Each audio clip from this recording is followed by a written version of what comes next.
Bħala pajjiż Malta imxejna b'galbu. Il-każijiet żdiedu. Iżda is-sitwazzjoni kif se jispjega id-Deputat Prim Ministru hija taħt kontroll. 701 huma l-każi l-ġodda ta' COVID-19 fil-Gżejjer Maltin fl-aħħar ġimgħa biss f'dik li għall Prim Ministru Robert Abela hija sitwazzjoni taħt kontroll. Sussegwentament il-Ministru għas-Saħħa u Deputat Prim Ministru Chris Fearn għamilha ċara illi il-kontroll fuq il-pandemija tista' iġġibu biss bl-introduzzjoni tal-miżuri. Jidher ċar illi l-miżuri huma dak illi iżommu il-mikrobu milli jinfirex. Dan intqal waqt konferenza tal-aħbarijiet f'Kastilja indirizzata mill-Prim Ministru Robert Abela flimkien mad-Deputat Prim Ministru, Ministru għas-Saħħa Chris Fearn, il-Ministru għall-Intern Byron Camilleri u s-Suprintendent għas-Saħħa Pubblika Charmaine Gauci fejn sar magħruf illi ser jiżdied l-infurzar biex tiġi indirizzata il-kriżi tal-COVID-19. Robert Abela sostna illi l-Gvern Laburista kien trasparenti u onest man-nies minkejja illi l-istess Abela u l-Ministru Fearn qalu lil poplu li l-COVID tinsab warajna u l-irbaħna l-gwerra kontra l-pandemija.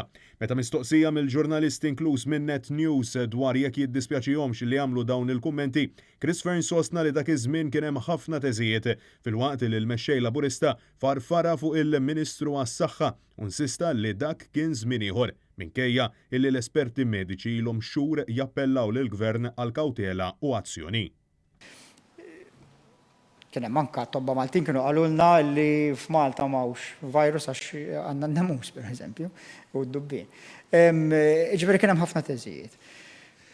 Rigward il-domanda li għamilt li dwar il-kumment li kont għamilt numru ta' xhur ilu nwieġbek bl-istess mod preċiż li wieġeb id-Deputat Prim Ministru għad-domanda dwar il-kumment li għamilt jiena spjegajt li inwieġibha bl-istess mod li wieġeb id-Deputat Prim Ministru, però ngħid ukoll illi iċ-ċirkostanzi kif kienu dakinhar, iċ-ċirkostanzi kif kienu llum.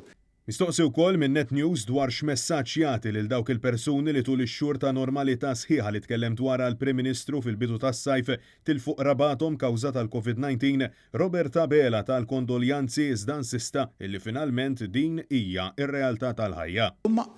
Qegħdin f'pandemija u dik hija r-realtà tal-ħajja. Matul din il-konferenza tħabbar ukoll li l-użu tal-maskri ser ikun obbligatorju kullimkien, inkluż fl-iskejjel primarji u fuq il-postijiet tax-xogħol, għajr meta tkun waħdek fil-karozza, fid-dar jew għat-tfal taħt 3 snin.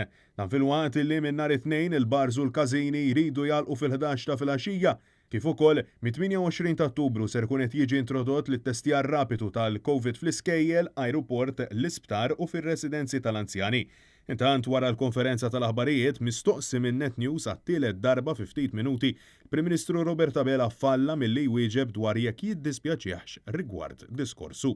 Ħansaqsik nerġa' id-domanda. Jiddispjaċik li qed lil mowġ fil-baħar, kemm jiddispjaċik lili qed nistaqsi. Nerġa' inwieġbek bl-istess mod preċiż għadni kif wieġibtek ftit tal-minuti ilu u naturalment m'għandi xejn inżid jew xi innaqqas mal-mod kif wieġibtek. Francesco Catania għal Net News.